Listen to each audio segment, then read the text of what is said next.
Lexicanas presenta Xicoténcal, autor anónimo, narrado por Mauricio Rodríguez.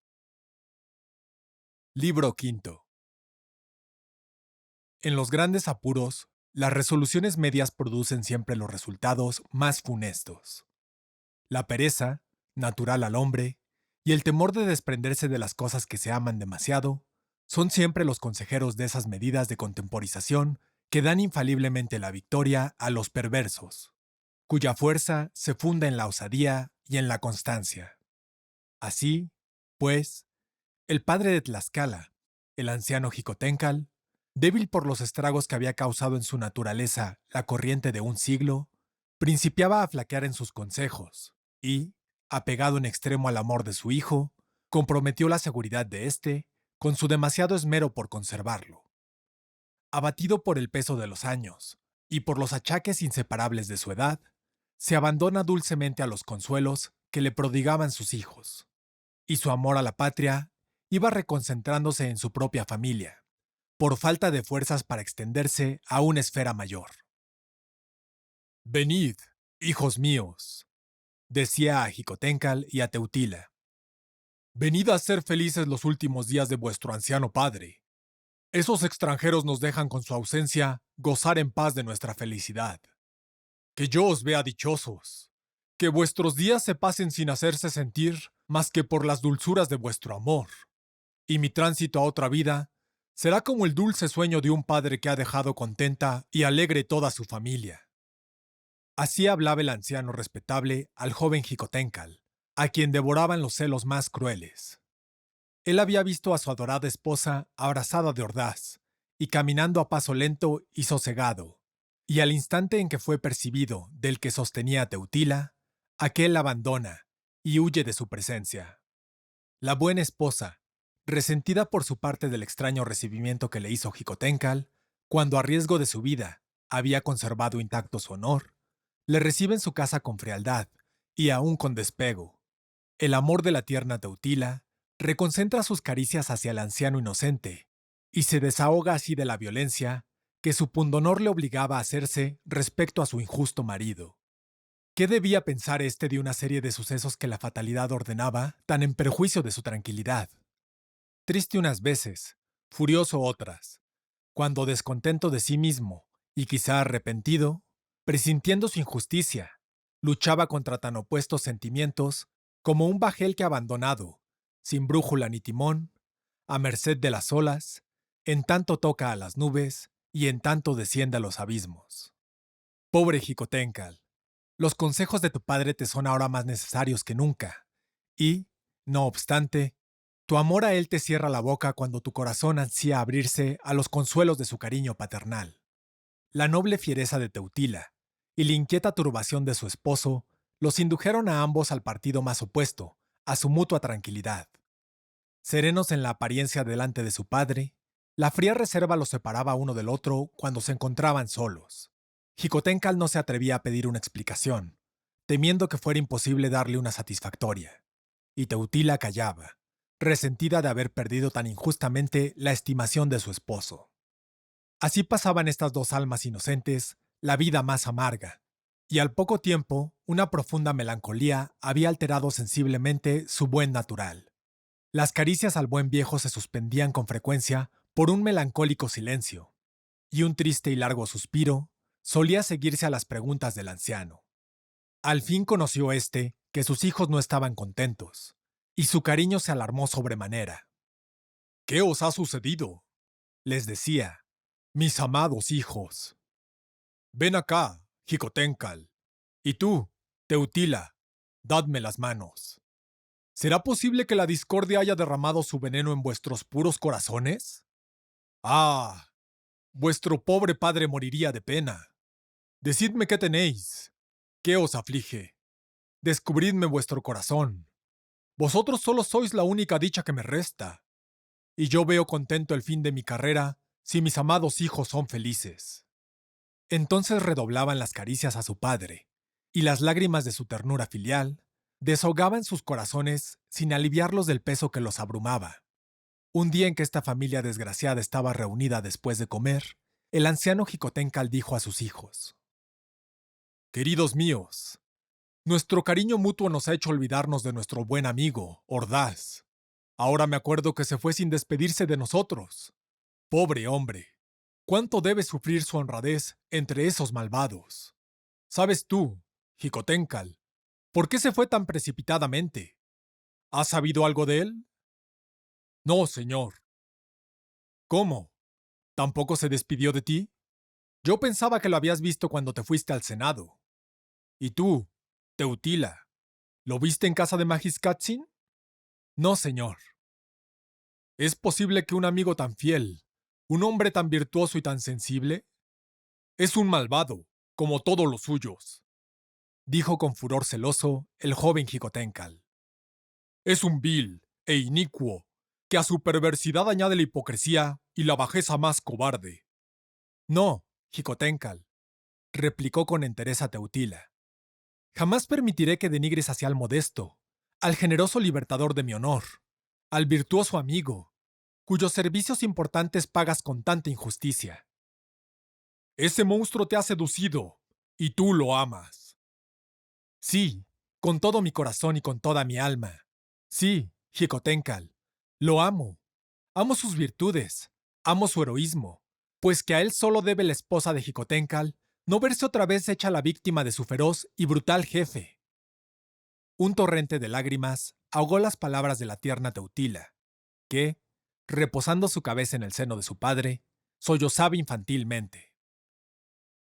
«¿Qué es esto, Jicotencal?», dijo el anciano. «¿Es posible, hijo mío, que tu alma generosa ha dado entrada a la desconfianza? Los celos infernales han trastornado tu cabeza. Padre de bondad, autor del universo, compadécete de estas infelices criaturas y ahuyenta de entre nosotros los genios maléficos que nos persiguen. Ven acá, Teutila mía. Dime todo lo que te ha pasado. Cuéntame todo. Y compadécete de mi pobre hijo, que en este instante sufre todos los tormentos de su infernal pasión». En efecto, Jicotencal estaba trastornado y, cual un criminal que espera oír su sentencia, deseaba y temía que hablase su esposa. Esta debía asegurarlo a su infortunio o demostrar su injusticia. Al fin Teutila habla, y, al referir la historia fiel de su heroísmo, Jicotencal cae a sus pies, abraza sus rodillas y, con lágrimas y sollozos que salen de su corazón, implora el perdón y las bondades de su tierna esposa. «Ven a mis brazos, ingrato», le dice ésta. «Tu Teutila te adora, y no hay falta que no te perdone mi amor. Ven y repara con tu cariño los días de tormento que me has hecho pasar». El anciano lloraba, y los dos esposos mezclaban sus besos, sus lágrimas y sus suspiros. El desenlace de esta desagradable ocurrencia estrechó más los lazos de su amorosa unión, y la paz y el sosiego derramaron su dulzura sobre los puros placeres de sus corazones. Así se pasaron muchos días sin que Jicotencal tuviese noticias directas de Teutile, y sin que supiese de los españoles que estaban en México más que lo que el partido de Magiscatzin quería comunicar. La última mansión de Hernán Cortés en Tlaxcala había dado a este partido una preponderancia funesta, y la falta de salud del anciano Jicotencal la había librado de un censor demasiado temible para sus traidoras maquinaciones. En este estado de cosas, llega el ejército español y aliado delante de Hueyotlipán, villa de considerable población y fronteriza de los términos de Tlaxcala con el Imperio mexicano. Hernán Cortés hizo alto antes de entrar en ella y, dirigiendo la palabra a sus soldados, reducidos a solo 420 hombres, les dijo: cuánto importaba conservar con el agrado y la modestia el afecto de los tlaxcaltecas, y que mirase cada uno en la ciudad, como peligro de todos, la queja de un paisano. Única y singular ocasión en que el interés tomó el lenguaje de la justicia. Enseguida comisionó a dos de los tlaxcaltecas que venían entre sus tropas para que fuesen a decir de su parte al Senado de la República que, después de haber vencido en el Valle de Otumba a todo el poder mexicano, esperaba que el Senado le permitiría entrar en la capital, donde pensaba dar a sus tropas algunos días de descanso para volverlas a conducir a nuevas victorias. El Senado, conducido por Magiscatzin, le contestó con las expresiones más lisonjeras. Inter in una comisión de su seno, presidida por el mismo Magiscatzin, fue a Hueyotlipán a cumplimentarlo. Hernán Cortés hizo esta comisión una relación estudiada y hábil de su campaña, ocultando cuidadosamente lo que pudiera perjudicar a su fama. En las respuestas de los senadores conoció bien que el partido de Magiscatzin dominaba el Senado y que todo lo podía esperar de su servil condescendencia. Convencido así del buen estado de sus parciales, dijo a la comisión que, prefiriendo a todas las demás consideraciones la amistad y estimación de los tlaxcaltecas, se detendría en Hueyotlipán hasta que, instruido el Senado en el pormenor de las acciones, a donde había tenido el honor de conducir un tercio de las valientes tropas que aquel cuerpo le había confiado, le manifestase también su juicio imparcial sobre la conducta que había seguido respecto al interés común de los aliados.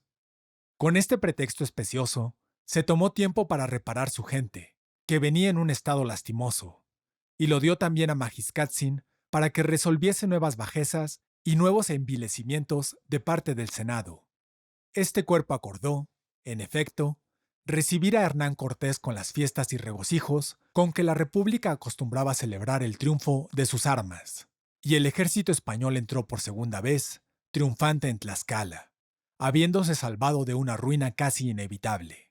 Hernán Cortés se hospedó en casa de Magiscatzin y, rodeado de los principales de la facción, les manifestó su extrañeza por la frialdad y reserva con que lo había recibido Xicoténcatl el joven, y con este motivo iba disponiendo los ánimos de los tlaxcaltecas contra su bravo general. Este había recibido noticias de Teutile, por uno de los tlaxcaltecas que acompañaron a Cortés, y que el ejemplo no había seducido contra su patria, y le dijo que el nuevo emperador de México, Cuauhtémoc-Tzin, había determinado, con consejo de los buenos patricios, proponer la paz a Tlaxcala, dando con este acto de justicia una prueba de sus buenas intenciones en favor de los intereses de los pueblos, sacrificados hasta entonces a resentimientos particulares y a odios envejecidos, y que, para no malograr esta gran negociación, había dado orden a sus tropas de no perseguir a los españoles dentro del territorio de la República, que Teutile esperaba ser uno de los embajadores en este importante negocio, sobre el que prevenía de antemano, reservándose las más largas explicaciones para cuando tuviera el gusto de darle un abrazo.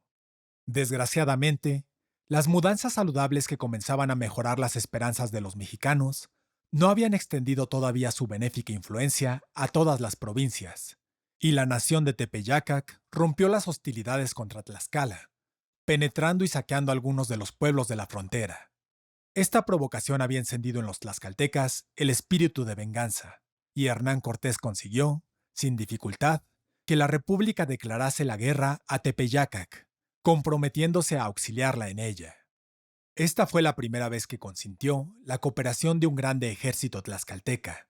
El temor que le infundía su general estaba cubierto con el entusiasmo con que Tlaxcala había acordado esta guerra, movida por la agresión y, quizá más todavía, por los odios antiguos entre dos naciones vecinas y enemigas. Este entusiasmo condenaría infaliblemente cualquier tentativa que no se dirigiese a la venganza. De esta manera debilitaba Hernán Cortés el poder de los mexicanos, destruyéndoles una provincia. Acostumbraba al ejército tlaxcalteca a pelear con él y ensayaba con cierta seguridad el efecto que pudiera producir una declaración de Xicoténcatl si éste intentase algo contra él. Además, se tomaba tiempo para la construcción de 13 bergantines que había proyectado llevar a la Laguna de México sobre los hombros de los naturales del país. En este tiempo llega a Tlaxcala el aviso de que unos embajadores de Cuauhtémoc-Tzin piden al Senado la licencia de presentarse a exponer su embajada de parte del emperador. Este accidente puso en gran cuidado a Hernán Cortés, y todas sus artes y su despótica influencia en el poderoso partido de Magiscatzin no fueron bastantes para impedir la audiencia de los embajadores. Los pueblos que se han acostumbrado a ser soberanos tardan mucho tiempo en perder toda su dignidad, y algunos restos de ésta sobreviven a su fuerza y a sus virtudes patrióticas. El Senado acordó ir a los embajadores de su poderoso enemigo. A la cabeza de estos venía Teutile, el que, acompañado de un séquito lúcido, ofreció al Senado un magnífico presente de piezas de oro y plata, ropas y otras curiosidades, con un gran número de cargas de sal, todo en nombre de Cuauhtémoc-Tzin, que proponía su amistad a la nación tlaxcalteca. Su embajada se redujo a lo siguiente: Senadores de Tlaxcala, el emperador de México os desea la mayor prosperidad y os ofrece la paz y alianza perpetua entre las dos naciones, libertad de comercio y comunicación de intereses, con calidad y condición que toméis luego las armas contra los españoles, y hagáis con él causa común contra el enemigo común. Retirados los embajadores, se principió la discusión, y, desde luego, se presintió en esta sin reserva ni embozo el ataque más encarnizado de la facción patricida contra los restos del patriotismo que aún quedaban en el Senado. En los debates se pasó de las voces a los insultos, y el templo de la sabiduría y de la prudencia se convirtió en un teatro de furor. El joven Jicotencal consiguió, por último, hacerse oír, y les dijo: Tlaxcaltecas, el emperador mexicano, cuya potencia formidable nos trae siempre con las armas en las manos y envueltos en la continua infelicidad de una guerra defensiva, nos ruega con su amistad, sin pedirnos otra recompensa que la guerra a los españoles, en que solo nos propone lo que debíamos ejecutar con nuestra propia conveniencia y conservación. Pues cuando perdonemos a estos advenedizos el intento de aniquilar y destruir nuestra religión, no se puede negar que tratan de alterar nuestras leyes y formas de gobierno, convirtiendo en monarquía la república venerable de los tlaxcaltecas y reduciéndolos al dominio aborrecible de los emperadores, yugo tan pesado y tan violento que, aún visto en la cerviz de nuestros enemigos, lastima la consideración.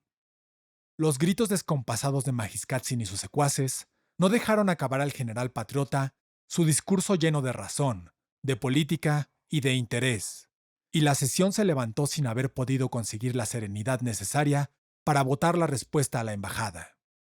Hernán Cortés reunió al instante en casa de Magiscatzin los partidarios más decididos de éste, y pasó la noche en consultas y reflexiones sobre los medios de hacer acordar al día inmediato una respuesta dictada por el mismo Cortés. El momento era urgente, y todas las finuras de la intriga se pusieron por obra en el transcurso de la noche. Esta ocupación facilitó a Jicotencal los medios de ver a Teutile y de poderlo conducir a su casa. El general mexicano conoció con sentimientos la gran pérdida que había hecho la buena causa con la imposibilidad del anciano Jicotencal, y, después de haber abrazado cariñosamente a su sobrina Teutila, felicitándola por su buena suerte, dirigió la palabra a su esposo de esta manera. Después que esos aventureros salieron de México, por la noticia de la llegada de otros que venían a disputarle su presa, quedó en la capital solamente una corta guarnición de españoles, y, sin embargo, el imbécil Moctezuma no quiso salir de su prisión. El miedo le hacía aparentar que estaba contento, y reprimía todos los esfuerzos de sus súbditos para librarlo de tan indigna esclavitud. En aquel tiempo se celebraba en el imperio una fiesta nacional, a la que asistía toda la juventud de ambos sexos, adornada con sus más ricas joyas para lucir en las danzas públicas y solemnes. El infatuado monarca quiso que los españoles concurriesen a la solemnidad. Estos se presentan armados y, aunque muy pocos, acometen a los mexicanos indefensos, y cual leopardos y linces que sitian un tímido rebaño, convierten el teatro de los regocijos pacíficos en una horrorosa carnicería. Santiago y a ellos fue la señal para el degüello a la que los arrastró la codicia del pillaje de los ricos adornos. Tantos horrores exaltaron al fin el justo resentimiento de los mexicanos, y estos se reunieron bajo la autoridad del valiente Cuitláhuac, al que nombraron regente en la cautividad de Moctezuma. Ínterin se reorganizó el sistema político y militar. No pudimos hacer más que encerrar y sitiar al enemigo en su fortaleza. Hernán Cortés llegó con su ejército, reforzado con nuevos extranjeros, las tropas de Tlaxcala y demás aliados, y nosotros los dejamos penetrar hasta su cuartel, para impedirle que se retirase. Al día siguiente ordena a Cuitláhuac el ejército y el pueblo, y manda el sitio y después el asalto del palacio fortificado. En esta empresa nos sostuvimos con un valor prodigioso, a pesar del estrago que hacían sus máquinas de fuego. Y sin duda la constancia de un pueblo hubiera al fin conseguido su triunfo, si la noche no hubiera impedido la continuación del combate. Al amanecer del día inmediato, todo México tenía las armas en la mano. Los españoles salieron de su cuartel, y la ciudad se convirtió en campo de batalla. La carnicería fue general y horrorosa, y la noche suspendió nuestro porfiado combate. En el discurso de esta, Organizó el general regente las tropas, dispuso sus puestos y, animando a todos, procuró contener la fogosidad que los precipitaba, estableciendo mejor orden que el del día.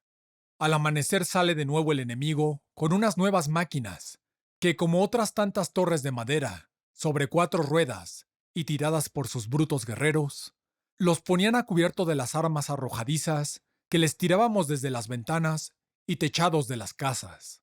Al mismo tiempo incendiaban la ciudad desde sus torres, arrojando contra las paredes una especie de mixtos que prendían el fuego. Cuitláhuac corría a todas partes, infundiendo aquí y reanimando allí el amor de la libertad y los deseos de una justa satisfacción. Piedras enormes, conducidas a lo alto de los edificios, destruyeron su nueva e infernal invención. Entonces se peleó a descubierto, y en orden, en medio del incendio de manzanas enteras de casas. Más de 40 españoles quedaron tendidos en las calles, y las 2/3 de ellos volvieron heridos, más o menos gravemente, a encerrarse en su palacio. La matanza de los tlaxcaltecas, zempoales y demás aliados fue grande e igual a la nuestra. Al fin, aunque a tanta costa, conoció el pueblo que los extranjeros no son inmortales. Al día siguiente se dio nuevo asalto al palacio de los españoles, no queriendo dejarles tiempo para reponerse. El entusiasmo era general. Los mexicanos habían despertado de su letargo y, cuando su constancia y su valor iba sin recurso a tomar el primer recinto, ese jefe, osado sin igual, aunque reducido al último apuro, hace conducir por la fuerza al inepto Moctezuma y lo presenta por blanco a los tiros del pueblo, que poco hacía se prosternaba a su presencia.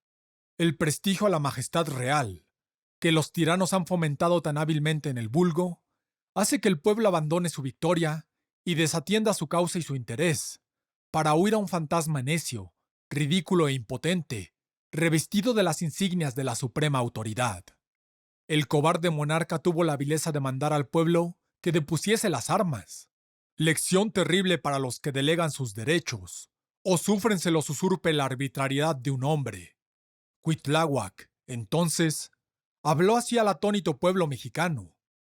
Pueblo, ese objeto que se os presenta no es más que un hombre que, por miedo, por cobardía y por pusilanimidad, os dejaría degollar a todos con tal de que su persona no corriera el menor riesgo. Salvad un ídolo semejante, pereciendo ignomiosa y vilmente, o salvad la patria, la libertad, vuestro honor y vuestras mujeres, y vuestras propiedades peleando en el camino de la gloria. Escoged.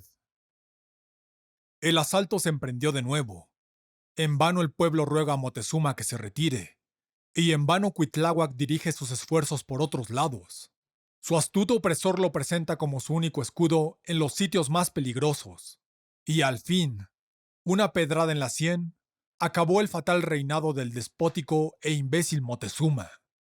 Las preocupaciones que se han mamado con la leche y que se han nutrido bajo la égida de un sagrado respeto son más fuertes que la razón, el juicio y aún más también que las pasiones del pueblo. Magia fatal de que tanto abusan los tiranos y que salvó a nuestro enemigo en el mismo momento de su ruina. El astuto político envió el cadáver real al pueblo, que huye a su vista despavorido y horrorizado, y de esta manera se tomó el tiempo para respirar en su angustiosa situación y para prepararse, si era posible, para lo sucesivo. Cuitláhuac, que fue elegido emperador, se aprovechó del tiempo que el pueblo fanático empleaba en llorar a su tirano, para organizar un nuevo plan de un resultado infalible contra los enemigos. Reducidos estos a no poder salir de su fortificación, coloca sus tropas a los alrededores del palacio, bien parapetadas con buenos atrincheramientos, y estrecha así su sitio hasta poder volver al asalto. El sagaz jefe conoce su desesperada situación, y a toda costa emprende, en medio de la noche, una retirada que al otro día quizá hubiese sido imposible.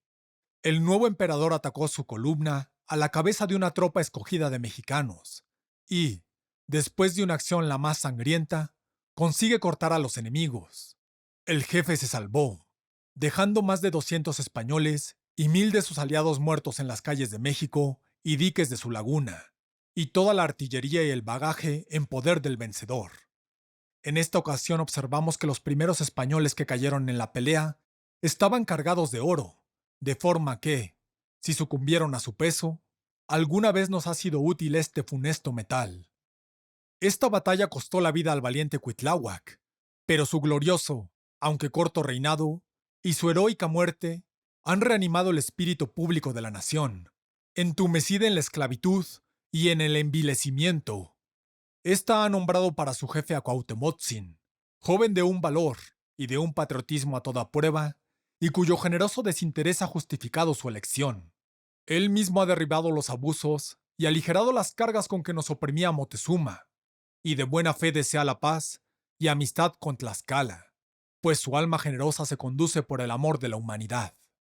Ínterin, nuestro joven monarca procuraba reorganizar los desórdenes que habían producido dos mudanzas tan próximas en el gobierno, y en circunstancias tan notables, se reunían los restos del derrotado ejército español y aliado de esta parte de la laguna, y dicen que, sentado su jefe en una piedra, rompieron sus ojos en lágrimas.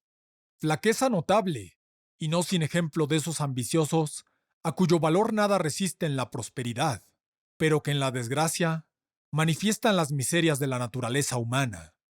Sin embargo, como el miedo tiene alas, su retirada se ejecutó con una celeridad que las tropas que Cuauhtémoc envió a perseguirlos no pudieron alcanzar el ejército hasta el valle de Otumba. Allí se dio una batalla sangrienta, en las que ese advenedizo afortunado fue herido, y la única ventaja que sacaron de ellos los enemigos fue el poder llegar a los términos de Tlaxcala, tan apurados y deshechos que no pudieron pasar de Hueyotlipán. Nuestro ejército no los persiguió dentro de vuestro territorio, porque esto se oponía a las miras amistosas que tiene Cuauhtémoc. Temo que el Senado desatienda las proposiciones honrosas que les hace el emperador, pero no te desalientes, pues conociendo que solo el fatal influjo de ese aventurero es la causa del mal resultado de la negociación, ésta se repetirá en circunstancias más favorables. Ahora lo que conviene es que hagamos salir de Tlaxcala a ese pérfido enemigo, y entonces ambos lo batiremos o pereceremos en nuestro glorioso empeño. Después de hablar así, y de abrazar tiernamente a su sobrina y al respetable anciano, volvió Teutila a la calpisca acompañado del joven Xicoténcal. Convocado el Senado al día inmediato, y a la hora de abrirse la sesión, uno de los antiguos amigos del anciano Xicoténcal se presenta temblando en casa de éste, y le dice: «Tu hijo, amigo, está en el mayor peligro. Ahora mismo acaban de acusarlo ante mí y uno de los senadores partidarios de Magiscatzin de haberlo visto anoche bien tarde salir de tu casa con uno de los embajadores mexicanos. Este es un crimen de traición, sobre todo si no se admiten las proposiciones de paz. El senador me ha dicho que hoy mismo lo acusarían según la ley, y Magiscatzin va a triunfar de su rival y de la última esperanza de Tlaxcala». El buen viejo reanima sus fuerzas abatidas y se hace conducir al Senado, no ya, como otras veces, a sostener con su prudencia y con su inflexible justicia el bien de su patria. Este peso era demasiado grande para su estado de debilidad, pero su hijo está amenazado, y las impresiones de la naturaleza son más durables que las que producen la educación y la sociedad. Así, pues, corre a su socorro, sostenido solo por la ternura paternal. La entrada del anciano venerable causó conmociones bien diferentes en el Senado. Magiscatzin tuvo que cederle el asiento de la presidencia, y Xicoténcal les habló de esta manera: «No es mi venida, senadores, a tomar parte de una deliberación tan importante como la que os reúne en este momento. Retirado por la naturaleza de todos los negocios políticos, no me considero con bastante instrucción para poder proponer un dictamen fundado en la justicia y en el interés de la patria. Mas he querido que mi última asistencia a este santo templo de las libertades de Tlaxcala sea en una ocasión tan ardua, tan interesante y tan crítica como la presente. Así os dejo deliberar sin más detención sobre lo que discutisteis ayer y sobre lo que espero que habréis meditado con los mejores deseos de acierto». El Senado negó a la mayoría que se volviese a abrir la discusión sobre el asunto de la embajada del emperador de México y, a propuesta de Magiscatzin, se acordó dar la siguiente respuesta, que había aprendido de memoria: que sea admitida con toda estimación la paz, como viniese propuesta con partidos razonables y proporcionados a la conveniencia y pundonor de ambos dominios, pero que los tlaxcaltecas observaban religiosamente las leyes del hospedaje y no acostumbraban ofender a nadie sobre seguro, preciándose de tener por imposible lo ilícito y de irse derecho a la verdad de las cosas, porque no entendían de pretextos ni sabían otro nombre a la traición. Luego que salió el encargado de comunicar la respuesta y de despedir a los embajadores, el senador del que se ha hablado antes hizo la acusación contra Jicotencal, según las formas prescritas por las leyes. Como no había habido tiempo para informar de este negocio a Magiscatzin, el deseo de vengarse de su enemigo se manifestó en la alegre sorpresa con que oyó la acusación. El amor paternal reanima al anciano presidente, el que, tomando el tono que convenía a su puesto, dirige así la palabra a su hijo. ¿Qué respondes, tlaxcalteca, a esta acusación? Que es cierta. Sal, interin el Senado delibera. El tierno padre, que atendía con toda su alma a la discusión, conoció por ella que algunos se inclinaban a las dilaciones, y, temiendo la pérdida de su hijo, si los consejos de Hernán Cortés se mezclaban en este negocio, tomó la palabra y dijo con mucha gravedad: Senadores, la justicia del Senado de Tlaxcala ha sido siempre inflexible, y lo debe ser mientras sus miembros no renuncien al honor y a la virtud. El general tlaxcalteca ha comunicado con un enemigo. Su acusación sienta este hecho, y el acusado no lo niega. Su crimen está calificado por la ley. ¿Cuál es la pena que ésta le impone? La deposición de su destino. Yo la voto. El heroico rigor del respetable padre llenó de admiración a los senadores, que no se atrevieron a oponerse a su voto. La deposición de Jicotencal fue acordada, y el valiente guerrero entregó al Senado su bastón con la alegría indecible de los unos y con lágrimas de los otros, que acababan de asentir a su deposición. Retirado a su casa, lo abraza su anciano padre, diciéndole con la mayor ternura: Te he salvado, hijo mío, te he salvado. El amor de padre ha dado fortaleza a mi debilidad, y, con un rigor tal vez extremado, he podido arrancarte de las garras de tu mortal enemigo. Si la resolución se hubiera dilatado, a término de que el jefe de esos extranjeros hubiera podido influir en ella, tu ruina era infalible. Te he salvado, hijo mío.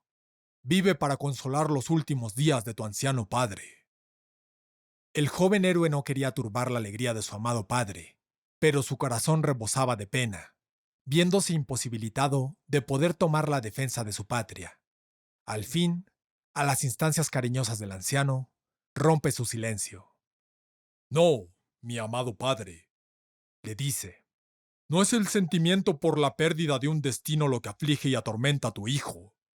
Este es el más infeliz de los hombres en la ociosidad a que lo condena tu cariño, cuando su patria corre precipitada a su perdición. Pero ya que el invencible poder de la suerte la priva de un defensor con influencia y autoridad, Jicotencal sabrá llenar sus deberes como ciudadano, como un hombre que vio la primera luz en Tlaxcala. En efecto, este generoso y valiente americano proyectaba una venganza noble y digna de una alma republicana, y, cual otro bruto, juró la muerte del tirano.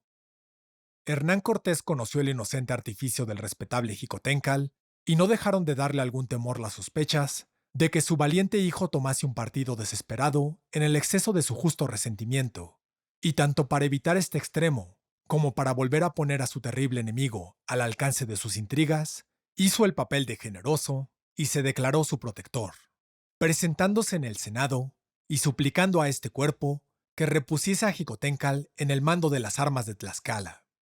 Esta conducta debía hacer condenar cualquier atentado de parte de Jicotencal contra Cortés, tachándolo con la nota de la más negra ingratitud a tan generosa protección.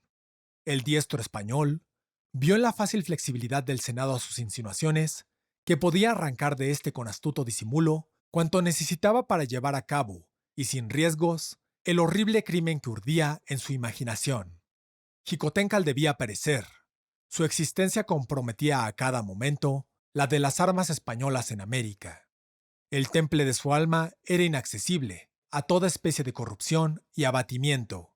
La fama de su valor y de sus virtudes era respetada hasta por los mismos tlaxcaltecas vendidos a la facción traidora, y un atentado contra su persona podía tener resultados fatales, sobre todo si se malograba su ejecución.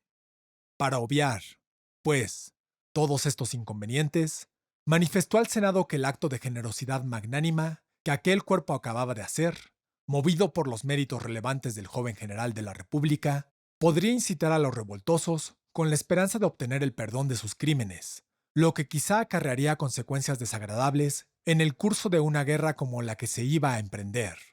Que para evitar graves inconvenientes, proponía se acordase una providencia enérgica, que pusiese un freno a los traidores y revoltosos, pues que la política dicta impedir que se cometan los crímenes, más bien que tratar de castigarlos. Que a él le parecía que, acordando el Senado que todos los delitos de rebelión y felonía cometidos en los ejércitos fuesen castigados militarmente según la ordenanza de los españoles, la fama de su recta justicia y de su rígida disciplina harían desanimar a los más osados y revoltosos. Mas que, sin embargo, el Senado podía decidir con libertad lo que mejor le pareciera para el bien común.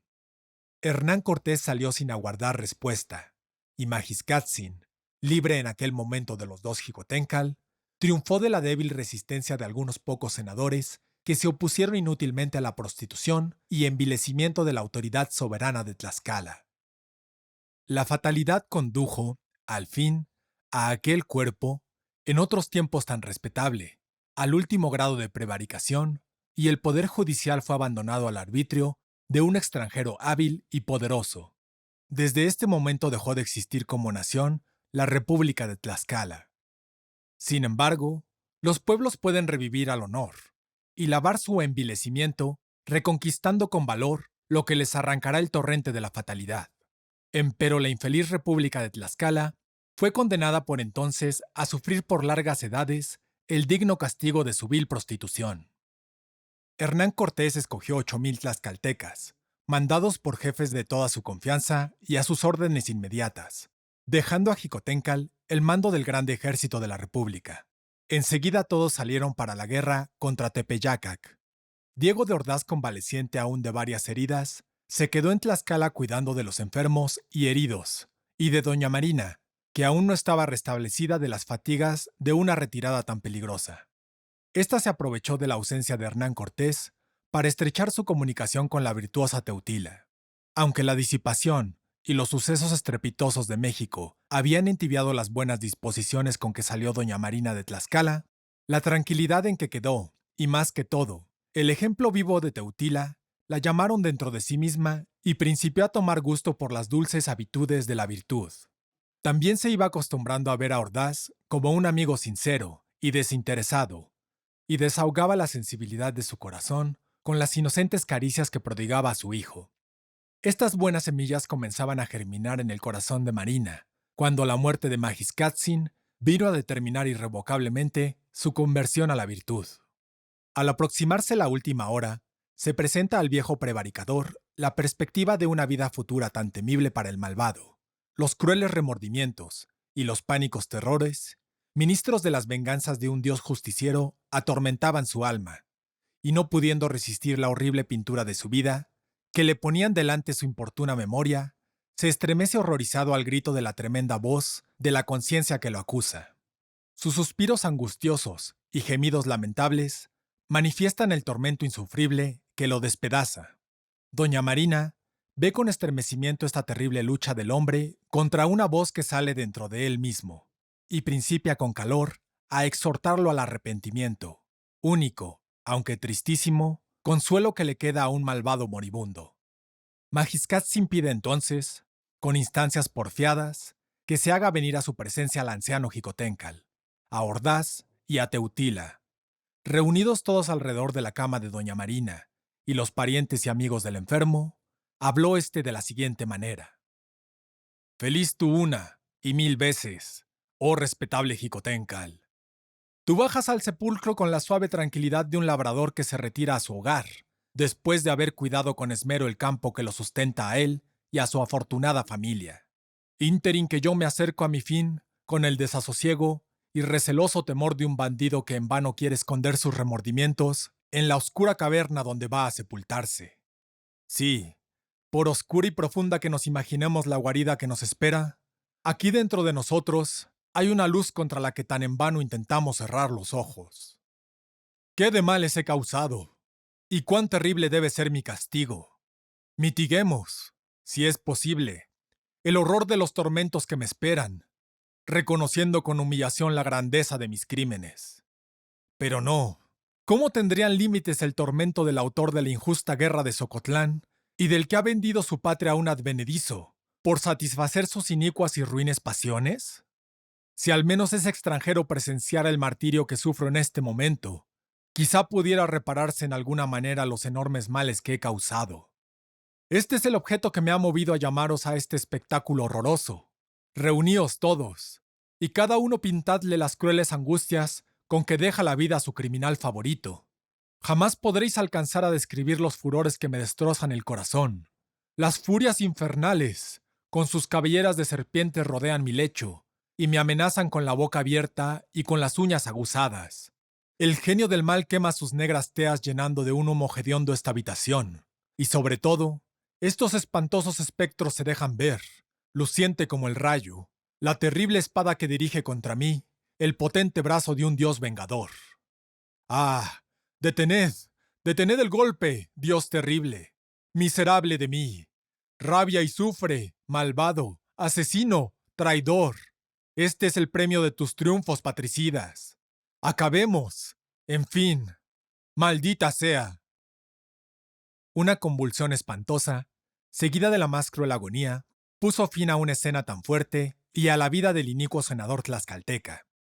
Todos los circunstantes, sobrecogidos de terror, se prosternaron contra el suelo, guardando el silencio más profundo, como si esperasen que se retirara el supremo e invisible tribunal que acababa de hacer ejecutar tan grande y ejemplar justicia.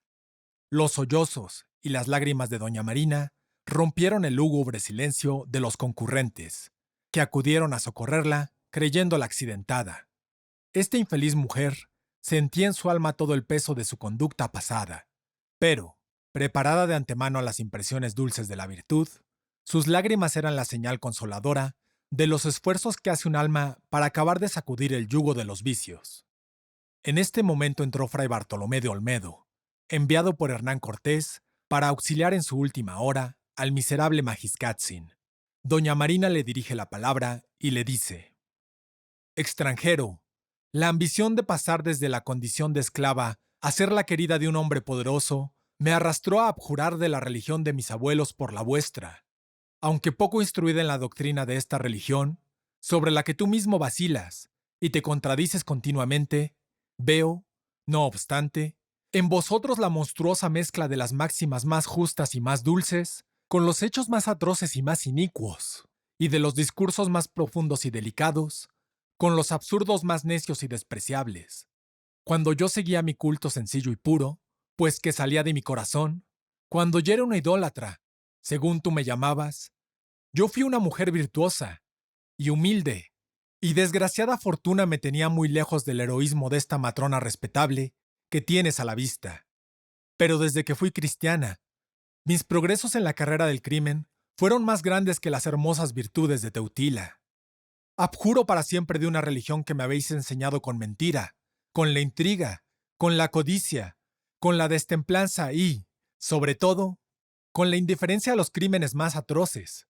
La doctrina se predica con el ejemplo, y, cuando éste se ha ganado el respeto, el entendimiento se sujeta a la convicción.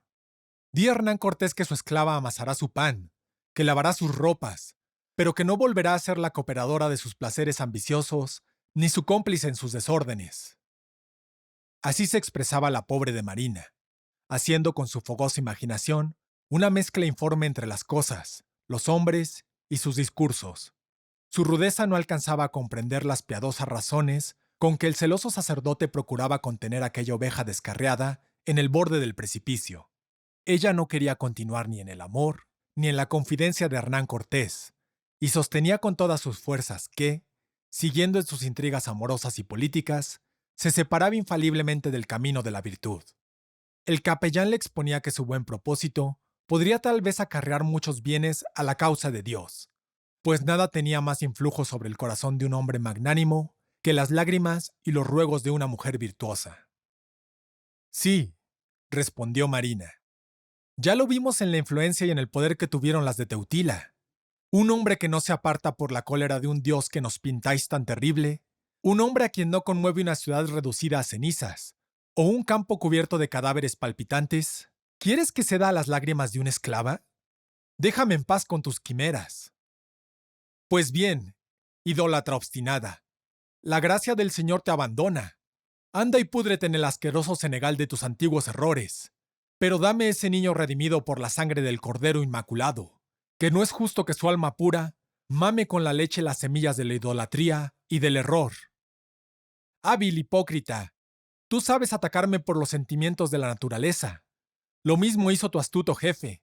Después que se insinuó en mi corazón, trató de esclavizar un entendimiento. Pero las lágrimas no la dejaron continuar. Unas escenas tan fuertes apuraron las fuerzas del anciano Jicotencal, y su naturaleza usada por el curso de los años sucumbió al peso de tan vivas sensaciones. El desfallecimiento del anciano llamó la atención de todos, que después de haberle prodigado los cuidados más cariñosos, lo sacaron en brazos de aquella casa de horror y lo condujeron a su cama, donde, rodeado de su inocente familia, principió a recobrar su serenidad. ¡Qué contraste! ¡Qué cambio tan portentoso para los sensibles espectadores!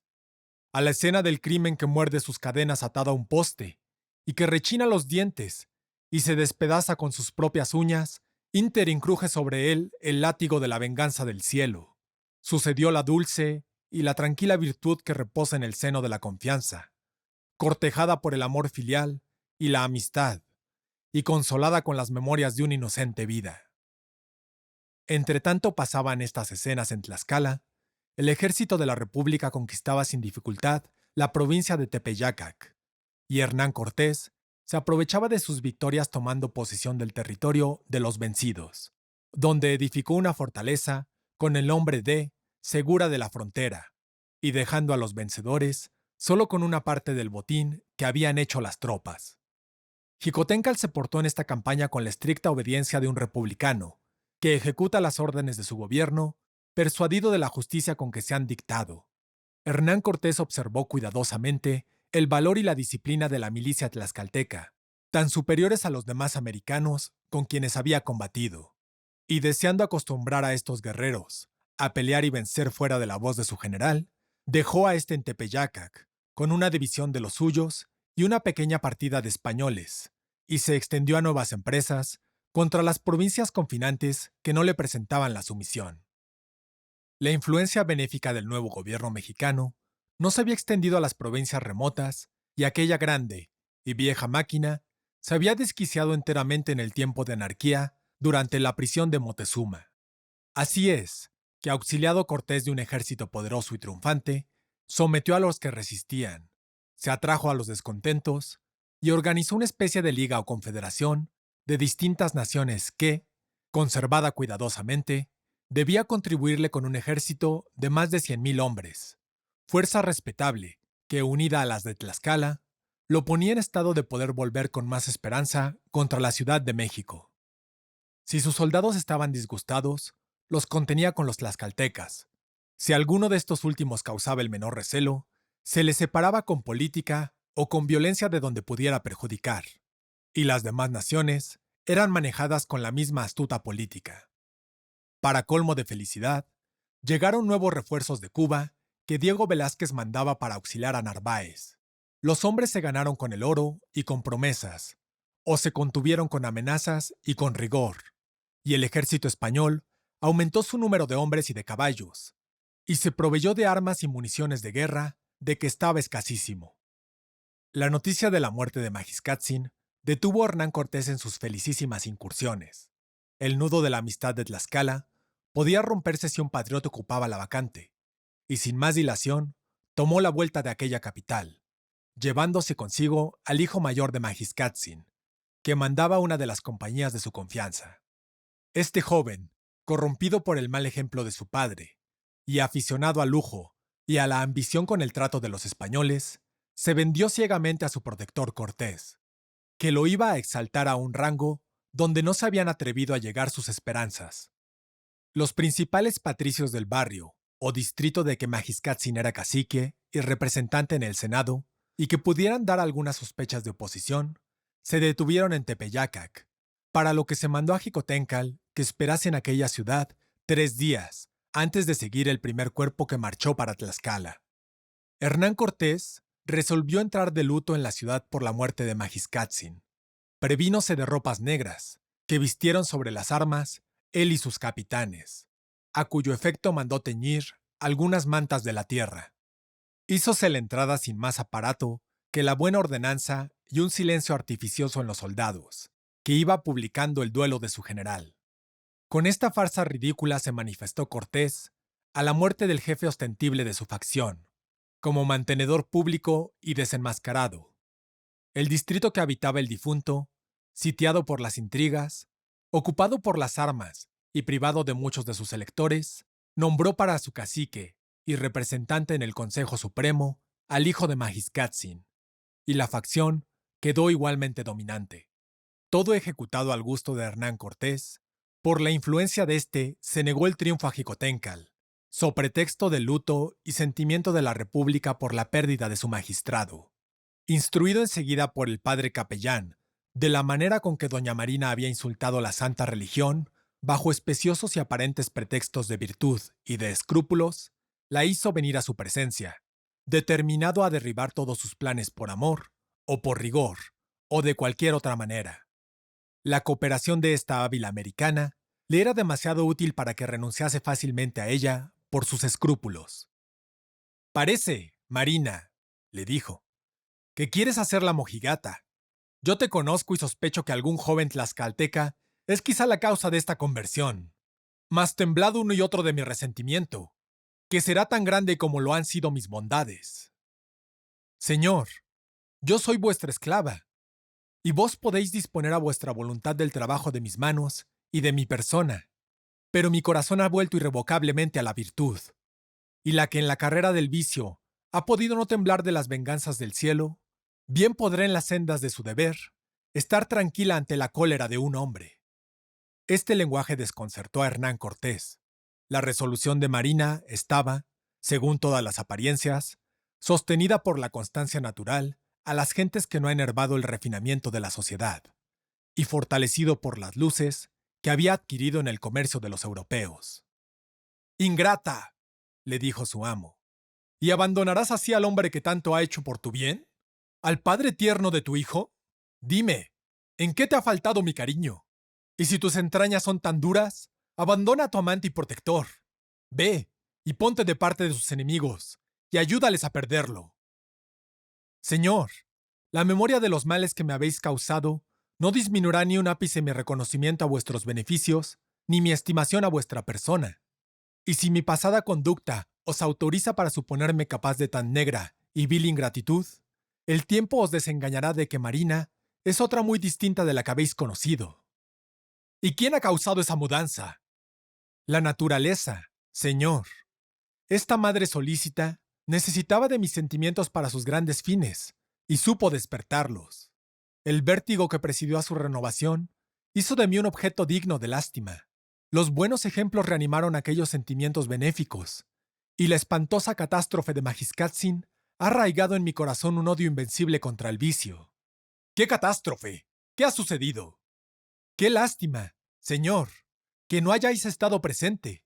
Vuestro corazón no hubiera podido resistir a la escena de un malvado en la agonía. Marina le pintó entonces, con sencillos pero animados colores, el horroroso espectáculo del que había sido testigo. Enseguida, queriendo dar más expresión a la pintura por medio del contraste, y para desahogar al mismo tiempo su corazón angustiado, pasó a referir la celestial calma que reinaba en el tránsito del virtuoso Jicotencal. Cuando habla el corazón, sus discursos son elocuentes, y todo el carácter de Hernán Cortés no pudo sostener su serenidad a unas escenas tan al vivo referidas por la sensible americana. Una tristeza silenciosa y profunda embargó los sentidos del jefe español, su fruncido entrecejo, su respiración larga y penosa, su cabeza sostenida por una mano, ínterin el otro brazo estaba abandonado a su propio peso, todo denotaba la grande impresión que recibía su alma. Al fin, después de un largo rato, rompió su lúgubre silencio diciendo: «Vete, Marina. Te prohíbo expresamente que vayas a casa de Jicotencal. Tu estado de nodriza hace peligrosas esas escenas para ti y para tu hijo. Adiós». A este tiempo había llegado a Tlaxcala con sus tropas el joven Jicotencal, y sus temores sobre la salud de su padre lo distrajeron del desaire que sufría por haberle rehusado los honores del triunfo. Inmediatamente vuela donde lo llama su corazón, y encuentra al respetable autor de sus días, al maestro de sus virtudes, al amigo de su alma, a su querido padre, postrado en la cama y recibiendo con una dulce y celestial sonrisa las caricias de su amada Teutila y de su fiel amigo Diego de Ordaz. El soplo de la vida del anciano se iba extinguiendo poco a poco, con la misma dulce e inalterable calma que el sol transpone los límites de un horizonte despejado en una hermosa tarde del estío. «Ven, querido de mi alma», exclamó el anciano, cobrando ánimo al oír la voz de su hijo. «Ven, Jicotencal mío, ven a los brazos de tu padre. Dios de bondad. Al fin me retiro contento de una carrera que he recorrido sin hacerme indigno de tus misericordias. Estoy contento, hijos míos, porque sois felices y porque merecéis serlo. Mi peregrinación va a concluirse, y yo voy voluntariamente a pagar una deuda a la naturaleza, que ésta no perdona a nadie. Recibid, queridos míos, mi última bendición paternal, y haga el cielo que vuestra dicha sea tan colmada como la mía. Escuchadme, hijos míos. Yo he sido joven y he tenido pasiones vivas como vosotros. He recorrido una larga vida, en la que he obtenido victorias gloriosas, empleos grandes y representación en los negocios públicos. Tuve una esposa, modelo de las matronas de Tlaxcala, y de un carácter angelical. El cielo me ha dado un hijo lleno de virtudes, y una hija digna de él. También he tenido amigos, tesoro de una rareza y valor inapreciables. Escuchadme bien lo que os digo, con un pie en el sepulcro y abierta delante mí la puerta de otra vida, donde voy a ser juzgado por lo que es incapaz de corrupción y de ignorancia. Todos los placeres juntos que he disfrutado en una serie tan larga de prosperidades son un átomo, son nada en comparación del gozo celestial que embriaga mi alma al daros mi último adiós con una conciencia pura y libre de todo temor. Un llanto tierno y tranquilo humedecía y hermoseaba las mejillas de los tres espectadores, y algún dulce suspiro se mezclaba de cuando en cuando a los santos consejos de la sabiduría y a las últimas expresiones del amor paternal. La serenidad del anciano moribundo había dulcificado la viva sensibilidad de los que le rodeaban, de manera que parecían más bien penetrados de una devoción religiosa que afligidos de un grande sentimiento. Nadie se atrevía a interrumpir al venerable Jicotencal, temerosos todos de profanar sus sacrosantas máximas. Este continuó en una dulce conversación, hablándoles de la justicia, primero y principal deber de los hombres, de la beneficencia, gran virtud y consuelo de la humanidad, del conocimiento de un ser supremo, gobernador del universo y juez remunerador y vengador de las acciones humanas. Y después de otros objetos dependientes de estos tres principios cardinales, apretando suavemente la mano de sus hijos, les dio un dulce adiós con una voz desfallecida, y quedó tranquilo, como el que se duerme en el regazo de la templanza y de la salud. Entonces se desahogaron sin reserva los oprimidos corazones de los tres dolientes, y éstos, después de haber pagado a la naturaleza el tributo de la debilidad humana, abandonándose al sentimiento de su justa pena, contuvieron sus transportes dolorosos para rendir al despojo de su querido padre el último homenaje de su respeto y de amor. Jicotencal repartió una gran parte de sus bienes entre ancianos, viudas y huérfanos necesitados, y dispuso que los funerales fueran con toda la ostentación y pompa debida a sus virtudes y a su rango. Todos los sacerdotes de Tlaxcala salieron con incensarios, donde quemaban copal, a recibir al cuerpo que conducían en unas andas los 4 senadores más modernos. El clero rodeaba el féretro, cantando himnos lúgubres, y detrás iban Xicoténcatl, a un lado, y su esposa al otro. El primero seguido de todos los tlaxcaltecas virtuosos y honrados, y la otra de las respetables matronas y jóvenes honestas de la ciudad. Diego de Ordaz había ido a comunicar a Cortés la noticia de la muerte del respetable senador, y, el que supo adular con una pompa ridícula la memoria de Magiscatzin, se negó a que se hicieran ningunos honores al virtuoso Xicoténcatl. Así descubrió que sus obsequios no se habían dirigido al senador del estado, sino al jefe subalterno de su facción. Al salir de la casa la lúgubre procesión, se presentó solo Diego de Ordaz a acompañar a su desolado amigo Xicoténcatl, y éste, por primera vez de su vida, fue sensible al desprecio de Hernán Cortés. 2 lágrimas se asomaron a los ojos abatidos del joven general tlaxcalteca, el que dijo a su fiel amigo: «Al fin ese hombre tiene poder sobre mí, y me ha hecho sentir su desaire». Llegada la procesión al templo, se colocó el cadáver en medio de él, sobre un banco, y los sacerdotes entonaron los cánticos de su rito. La augusta ceremonia fue interrumpida varias veces por los sollozos de la inmensa concurrencia, y, concluida, pasó en el mismo orden toda la comitiva hasta el lugar del cementerio. Colocado el cadáver en una fosa abierta, al lado de la de su mujer, los sacerdotes repitieron algunas libaciones sencillas. Teutila colocó una flor pálida en las manos del difunto, y su hijo lo cubrió de tierra con sus propias manos. El clero se retiró, y el duelo acompañó hasta su casa a los dolientes. Fatigado al fin, el honrado Diego de Ordaz, de la parcialidad e injusticias de su jefe, y horrorizado de las escenas de sangre en que las leyes de la subordinación le habían hecho tomar parte, se presenta a Hernán Cortés y le pide licencia para retirarse con pretexto de su quebrantada salud. El jefe sintió esta resolución en un capitán tan benemérito y tan querido, por la influencia que podría tener contra su opinión el retiro voluntario de un hombre como Ordaz. Y después de haber intentado en vano persuadirlo a quedarse, su política encontró un medio para cubrir el peligro que le amenazaba. Le dijo, pues, que ya que estaba decidido a retirarse, lo nombraba por uno de los comisionados para llevar sus pliegos a España, donde podía quedarse o volver, según lo permitiera el estado de su salud, y que tomaba esta resolución tanto por manifestarle esta nueva señal de su aprecio, como para economizar la falta de otro capitán de igual confianza suya. Diego de Ordaz aceptó la comisión, y desde entonces se dedicó a los preparativos de su partida. Sus amigos Xicoténcatl y Teutila sintieron mucho esta novedad, porque las almas virtuosas se quieren con una cierta ternura que se parece mucho al amor. Así su despedida fue en extremo interesante. Adiós, dulces amigos. Yo me alejo de vuestra pacífica y encantadora morada, y voy al bullicio tumultuoso de una corte. Pero hace algunos días que mi corazón está asaltado de los presentimientos más fatales. Mis noches son inquietas, y mis sueños lúgubres y sangrientos. Yo no sé si estos fenómenos son el efecto de tantas y tan horrorosas escenas en que me he visto comprometido, o si es un instinto que me aconseja alejarme de catástrofes más terribles. Lo cierto es que no he podido resistir a la inclinación de abandonar estas regiones, a pesar de que en ellas ha ofrecido mi corazón sus primicias al amor y a la amistad.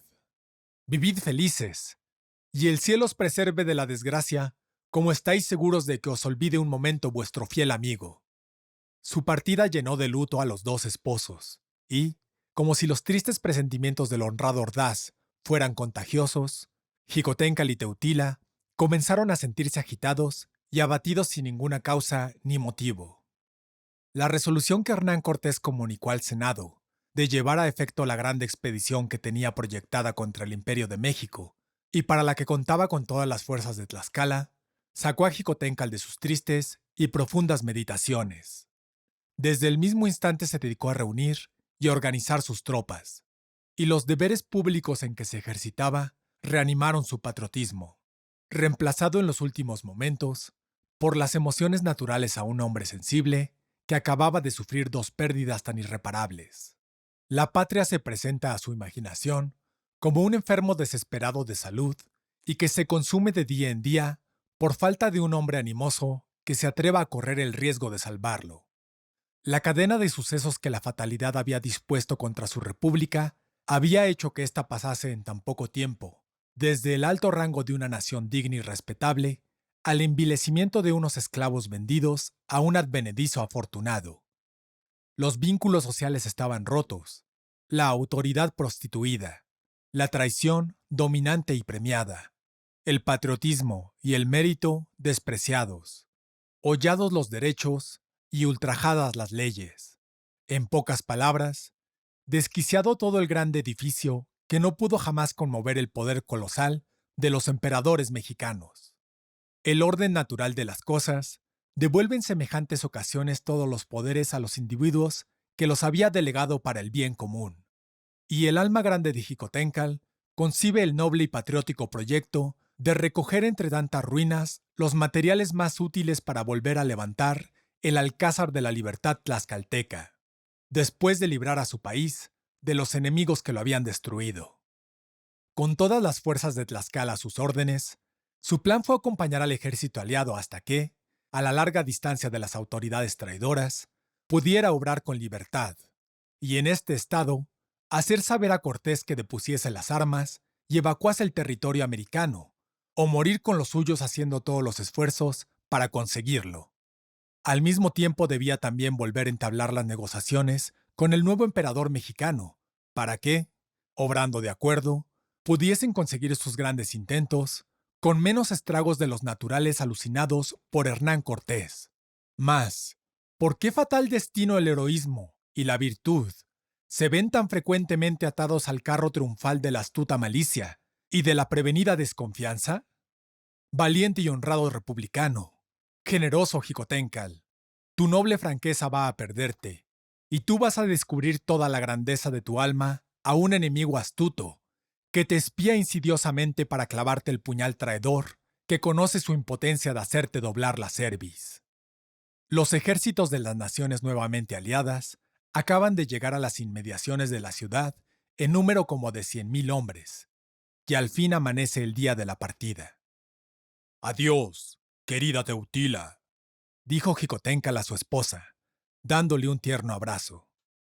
«La patria me separa de ti, y solo por ella dejaría las dulzuras de tu compañía». Y sin aguardar más respuesta, dejó a Teutila hecha un mar de lágrimas en los brazos de sus parientes. Hernán Cortés estaba a la salida de la ciudad, acompañado de las autoridades de la República y de los generales de las tropas aliadas. Un inmenso concurso ocupaba los alrededores, y el jefe español hizo desfilar su tropa y la artillería que había sacado de los buques, repitiendo su pomposa farsa, cuya ostentación consistía más en la novedad del vestuario y armamento que en el número de su gente, la que, con todos sus refuerzos, no llegaban a 500 hombres. El pundonor patriótico enciende el corazón franco de Xicoténcatl, que con un noble despejo se acerca a Cortés y le dice: «General, te felicito por el lucimiento y buen orden de tus tropas. Ahora vas a ver las de Tlaxcala». Y, sin aguardar contestación, dio sus órdenes a uno de sus oficiales, y al instante se ponen en movimiento 80,000 tlaxcaltecas, los que, antes de desfilar delante de los generales, hicieron varias evoluciones con la mejor disciplina. En la desfilada, venía rompiendo la marcha un oficial que ocupaba el lugar del jefe, seguido de las bocinas y demás instrumentos de su música marcial. Después iban los capitanes, en hilera, vistosamente adornados con grandes penachos de plumas de varios colores y sus macanas o montantes terciadas sobre el brazo izquierdo, con las puntas en alto. Cada uno de ellos llevaba un paje o escudero de a pie con sus rodelas, en las que estaban pintadas varias hazañas militares, históricas o fabulosas. A estos seguían las compañías de distintas armas, que se distinguían por el color de las plumas de sus penachos, y cada una de ellas tenía su bandera, formada de una figura de oro que representaba un animal sobre su lanza. Detrás iba el bagaje con las provisiones de guerra y boca, conducido por hombres al estilo del país. Hernán Cortés vio con una atención silenciosa a este ejército que desfilaba con el mayor orden y cuyo valor en el combate conocía por repetidas experiencias. El noble orgullo con que su general gozaba de la vista de sus tropas y la desventajosa comparación de estas respecto a las de Cortés acabaron de resolver a este en sus planes. «Este insolente», se decía Hernán Cortés a sí mismo mientras pasaban las tropas tlaxcaltecas. «Este bárbaro pensará imponerme con su gran fuerza. En efecto, es grande, pero yo la haré pequeña. Es menester que mis conocimientos triunfen de su rústico valor. ¿Qué suerte me espera si ese general, tan amado de los suyos y tan infatuado por las salvajes costumbres de su país, hace amistad y alianza con el nuevo emperador de México? Sin remedio soy perdido. La política ha fallado tu sentencia. Orgulloso. Gózate en tu último placer».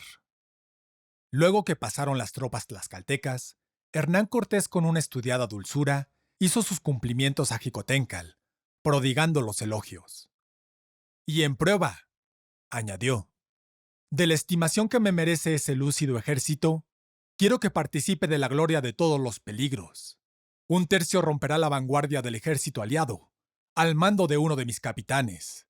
Otro vendrá conmigo en el centro, y tú cerrarás la retaguardia con el restante.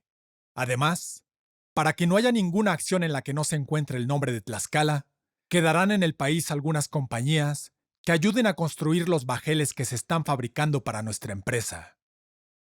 De esta manera quitó a Xicoténcal más de las 2/3 de sus fuerzas, dividiendo éstas con el inmenso ejército aliado e imposibilitando absolutamente su comunicación. En el primer movimiento de cólera iba Xicoténcal a dar las órdenes del ataque, pero la presencia de la autoridad republicana le llamó a la reflexión y le hizo conocer que un instante solo bastaba para quitarle de las manos el mando de la fuerza en que fundaba la salvación de su patria. El amor a ésta lo contuvo, y con la esperanza de que no siempre iría el ejército en este orden, pues que en la primera acción deberían ejecutarse muchos y complicados movimientos, se dedicó a esperar mejor oportunidad para llevar a cabo sus grandes miras. Hernán Cortés despidió a los generales. Cada uno se fue a su puesto respectivo, y el ejército se puso en marcha, camino a Texcoco, donde mandaba otra vez Cacumatzin, repuesto en su destino y sacado de su prisión por el emperador que sucedió a Moctezuma. Este audiolibro ha sido producido por Lexicanas, narrado por Mauricio Rodríguez Sánchez. Dirección: Pedro A. López Tagle. Te invitamos a seguirnos en Instagram, YouTube, SoundCloud, Spotify y Apple Podcast. Gracias por escucharnos.